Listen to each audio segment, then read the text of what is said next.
আদিশঙ্করের এই রচনাটা কিন্তু শুধু একটা কবিতা না, এটা তার চেয়ে অনেক বেশি কিছু।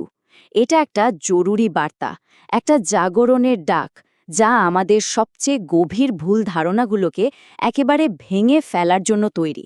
তো চলুন এই বিষয়টা নিয়ে একটু গভীরে যাওয়া যাক। এই অসাধারণ কবিতাটার জন্ম কিন্তু হয়েছিল বারাণসীর পথের একটা খুব সাধারণ দৃশ্য থেকে। আদিশঙ্কর দেখলেন একজন বেশ বয়স্ক পণ্ডিত জীবনের একেবারে শেষ প্রান্তে এসেও ব্যাকরণের কঠিন সব নিয়ম মুখস্থ করার চেষ্টা করে চলেছেন। মানে যে চেষ্টাটার তখন আর কোনো মানেই হয় না। এই দৃশ্যটাই তাকে এতটাই নাড়া দিয়েছিল যে তার ভেতর থেকে বেরিয়ে আসে ভজ গোবিন্দমের এক একটা শ্লোক।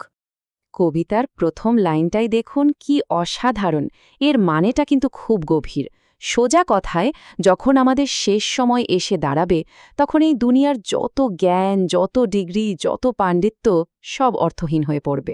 শঙ্কর এটাই বোঝাতে চেয়েছেন যে জীবনের আসল উদ্দেশ্য শুধু বইয়ের জ্ঞান জমানো নয়, বরং সেই পরম সত্যটাকে জানা, যাই জন্ম মৃত্যুরও ঊর্ধ্বে। এই কবিতাটার আরেকটা নাম আছে জানেন, মোহমোদ্গর। এর মানে হল মোহের মাথায় হাতুড়ির ঘা। মানে শঙ্কর চেয়েছিলেন আমাদের সেই মূল ভ্রান্তি বা মোহটাকে একেবারে ভেঙে গুড়িয়ে দিতে, যেটা কিনা আমাদের সব দুঃখের আসল কারণ। তো এই যে মোহ বা ভ্রান্তি, এটা আসলে কি? এটা হলো সেই গভীর অজ্ঞতা যা আমাদের টাকা পয়সা, সম্মান আর এই শরীরের মতো সব অস্থায়ী জিনিসের মধ্যে স্থায়ী সুখ খুঁজতে পাঠায়। আর শঙ্কর ঠিক আমাদের দুটো সবচেয়ে বড় দুর্বলতার জায়গাতেই আঘাত করেছেন। এক, সম্পদের জন্য আমাদের তীব্র লোভ, আর দুই, শারীরিক সৌন্দর্যের প্রতি আমাদের গভীর আকর্ষণ। শঙ্করের বলার ভঙ্গিটা একবার দেখুন, কি ভয়ঙ্কর রকমের সোজাসাপটা। তিনি শারীরিক সৌন্দর্যকে কিভাবে ব্যাখ্যা করছেন। বলছেন যেটাকে আমরা এত মুগ্ধ হয়ে দেখি, সেটা আসলে শুধুই মাংস আর চর্বির একটা সাময়িক পরিবর্তন। ভাবা যায়, তিনি আমাদের পার্সপেক্টিভটাই বদলে দিতে বলছেন। মুগ্ধতার ঘোর থেকে বেরিয়ে এসে কঠিন বাস্তবতার দিকে তাকাতে বলছেন। তার মানে কিন্তু এই না যে শঙ্কর সম্পদ বা টাকা পয়সার বিরুদ্ধে ছিলেন। না, একদমই তা নয়। তার আপত্তিটা ছিল সম্পদের প্রতি আমাদের সেই অসীম লোভের বিরুদ্ধে। কারণটা খুব সোজা, এই লোভটাই তো টাকা কামানোর সময় আমাদের স্ট্রেস দেয়, সেটাকে বাঁচিয়ে রাখার জন্য দিনরাত সংগ্রাম করায়, আর হারিয়ে গেলে অসম্ভব কষ্ট দেয়। আচ্ছা, তাহলে পরের প্রশ্নটা হলো, এই যে জেগে ওঠার ডাক, এটা এত জরুরি কেন? এত তাড়াহুড়ো কিসের? কারণটা খুব সহজ, আমাদের জীবনটাই যে ভীষণ রকম ক্ষণস্থায়ী আর অনিশ্চিত। আর এই অনিশ্চয়তাকে বোঝানোর জন্য কি অসাধারণ একটা ছবি এঁকেছেন তিনি। বলছেন, জীবন হলো পদ্মপাতার উপর টলমল করতে থাকা একটা জলের ফোঁটার মতো। ভাবুন তো, ঠিক ততটাই অনিশ্চিত। কখন যে পড়ে যাবে কেউ জানে না। আর এই ছোট্ট জীবনটাও আমরা কিভাবে নষ্ট করি, সেটাও তিনি দেখিয়েছেন। শৈশব কেটে যায় খেলার পেছনে ছুটে, যৌবন কাটে নানা রকম বাসনার পেছনে, আর বৃদ্ধ বয়সটা, সেটা ডুবে যায় ভবিষ্যতের চিন্তায় আর উদ্বেগে। মানে একটা আসক্তি থেকে আরেকটা আসক্তিতে যেতে যেতেই জীবনটা শেষ হয়ে যায়, কিন্তু আসল কাজটাই আর করা হয় না। দিন আর রাত, সন্ধ্যার ভোর, তারপর শীত আর বসন্ত, এভাবেই তো সব আসতে থাকে, যেতে থাকে। সময় যেন নিজের ছন্দে খেলে চলেছে, আর আমাদের জীবনটা ধীরে ধীরে ফুরিয়ে আসছে।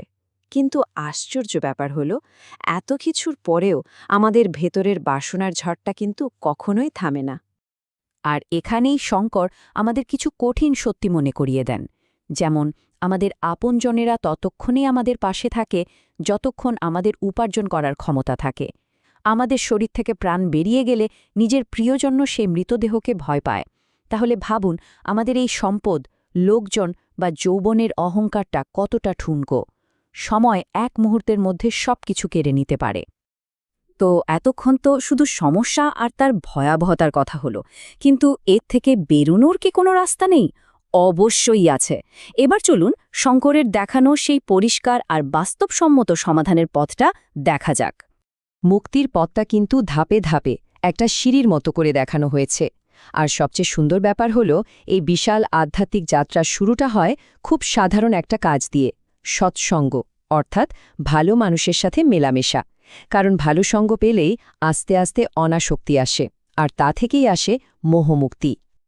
এবার একটু থামার সময়, একটু ভাবার সময়। শঙ্কর এখানে আমাদের নিজেদেরকেই কিছু প্রশ্ন করছেন, যাতে আমরা আমাদের জীবন নিয়ে একটু ভাবি। এই যে এত সম্পর্ক, এগুলোর আসল রূপটা ঠিক কী? না, এর মানে কিন্তু সম্পর্কগুলোকে অস্বীকার করা বা ছেড়ে দেওয়া নয়, বরং সেগুলোকে আরও পরিষ্কারভাবে দেখা আর সেই আসল সত্যটা খোঁজা যেখান থেকে আমাদের সবার শুরু। এই সংসার সত্যি একটা অদ্ভুত খেলা, তাই না? কিন্তু আমাদের ভাবতে হবে এই খেলার পেছনের আসল সত্যটা কি। আর একদম শেষে এই একটা প্রশ্নই যেন ঝুলে থাকে, যখন সেই পরম সত্যটাকে উপলব্ধি করা যায়, তখন এই দুঃখ, কষ্ট, মায়ার সংসারটার কোথায় থাকে? শঙ্করের এই জাগরণের ডাক আমাদের ঠিক এই গভীর প্রশ্নটার সামনে এনে দাঁড় করিয়ে দেয়।